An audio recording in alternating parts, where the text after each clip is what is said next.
Asalaamu calaykum. Maanta waxaan joogaa magaalada Istanbul, gaar ahaan suuqa Istanbul iyo adduunka ugu weyn ee loo yaqaano Grand Bazaar. Grand Bazaar waxaa la aasay sanadii 1455 asigoo markaas jirsaday 567 sano. Grand Bazaar waxaa aasaasay Faatix Sultaan Maxamed oo xilligaasi 2 sano ka hor Istanbul furtay. Suuqan waxa uu ka kooban yahay 4,000 oo dukaan, iyadoo ay ka shaqeeyaan shaqaale gaaraya 25,000 oo qof.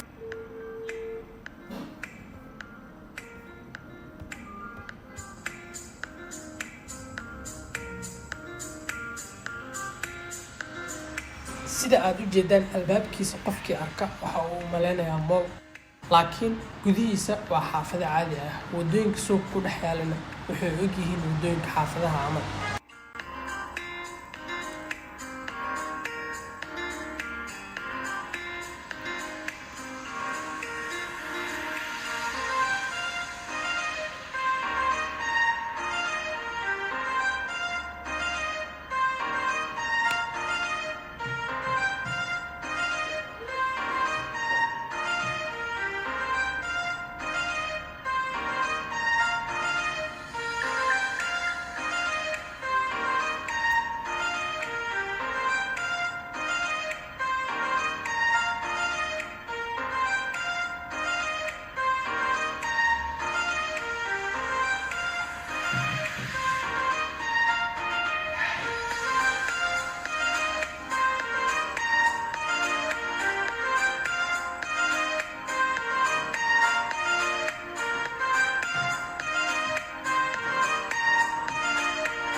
Kapalı çarşının içerisinde, yani 22 kapının içinde kalan 42.000 metrekarelik alanda 2540 tane dükkan var. Ve bu dükkanlarda dediğim gibi yaklaşık 70-72 tane meslek grubu var. İşte dövizci, halıcı, hediyelik eşyacı, derici, kuyumcu, mücevheratçı, yeni coinciler çıktı. Eskiden sadece dövizciydi, şimdi ayrıca coinci diye yerler açılıyor. Çantacı, ayakkabıcı, aklıma gelmeyen daha bir sürü meslek grubu var. Ve 1453'ten beri burası hala yaşayan bir ticarethane. Aynı zamanda dünyanın en eski ve en büyük alışveriş merkezi diyebiliriz. Çarşı pazarı. Burada Sultanahmet tarafından yapıldı. Fatih Sultan Mehmet tarafından, 1453 senesinde Fatih Sultan Mehmet tarafından yapılıyor. Dediğim gibi ilk yapıldığı yer Cevahir Bedesteni. Çarşının içinde 2 tane bedesten vardır. Bir tanesi Cevahir Bedesteni ilk yapılan yeridir. Bir tanesi de sandal bedestenidir. Sandal bedesteni de eski sandal diye bir kumaş varmış. Çok pahalı ipek bir kumaşmış yanlış bilmiyorsam. O kumaşların satıldığı yermiş. Tabii şu an Cevahir Bedesten'inde de hani banka gibi kullanılmıyor. Küçük küçük takıcı dükkanlar var, antikacılar var. Sandal Bedesten'i de vakıflara ait bir yer. Bu sene Nusret işte restoran, et restoranı herhalde 2-3 sene önce falan açıldı. Yemek oraya. restoranlar Yemek var mı? restoranı. Güzeldi. Var. Çarşının içerisinde de var. Lokantalar var, kafeler var, çay ocakları var. Ha, Peki bu gördüğüm kadarıyla çok yabancı ziyaret ediyor, çok yabancı Çok geliyor. Peki yabancı tüccarlar var mı? Yani son yıllarda evet olmaya başladı. Yani Suriyeliler var, Araplar var ama gene de tabii ki Türk. Türklerde de biliyorsunuz çok karmadır burası. Evet. Müslümanı da var, Hristiyanı da var, Yahudisi de var, Ermenisi de var. Bunların hepsi bir çiçek gibi böyle yıllarca burada çalışmışlar ve hala çalışmaya da devam ediyorlar. Peki burada birkaç tane film, yabancı film ve Var. Türk film çekilmiş. Hala çekilir. En meşhur olanı çatıda çekilen Sky. Tom Cruise tarafından çekildi. Evet. Motorla. Evet, motorla yapılan, biz de yoktuk o zaman burada. O zaman burada bir dernek yönetimi varmış. Burası yönetim kurulu devlet tarafından kurulan bir yapı. Zaten o film çekildikten sonra, James Bond'un filmi, o film çekildikten sonra çarşının restorasyonunun ne kadar elzem olduğu ortaya çıkıyor. Fakat restorasyonun tek kalemde yapılamamasının bu zamana kadarki sebebi burada çoklu mülkiyet var. Çoklu mülkiyet ne demek? Eskiden burası ilk yapıldığı zaman buradaki bütün dükkanlar vakıflara aitmiş.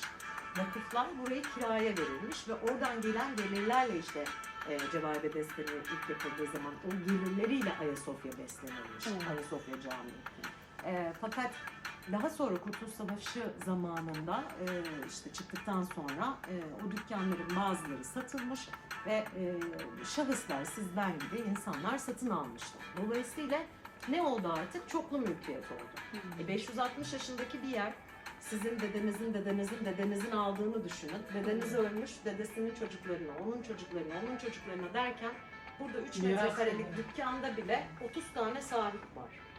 Dolayısıyla bu çoklu mülkiyetin restorasyonunu burada yapmak çok mümkün olmadığından biraz devletin el atması gerekmiş işe ve devlet işe el atıp bu yapıyı yönetim kurulunu kuruyor.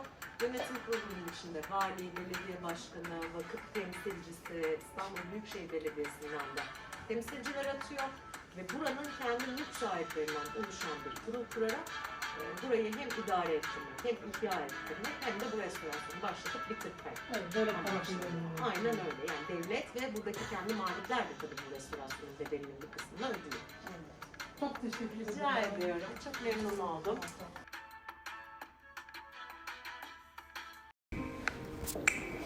hadda waxaan ku suganahay saqafka kale ee suuqa.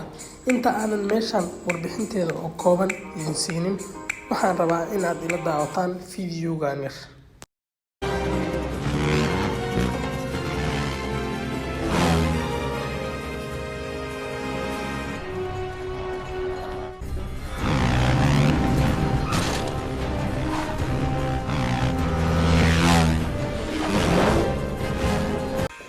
Fiidiyowgan aad daawateen waa qayb ka mid ah filimkii caanka ahaa ee James Bond oo soo baxay sanadii 2012.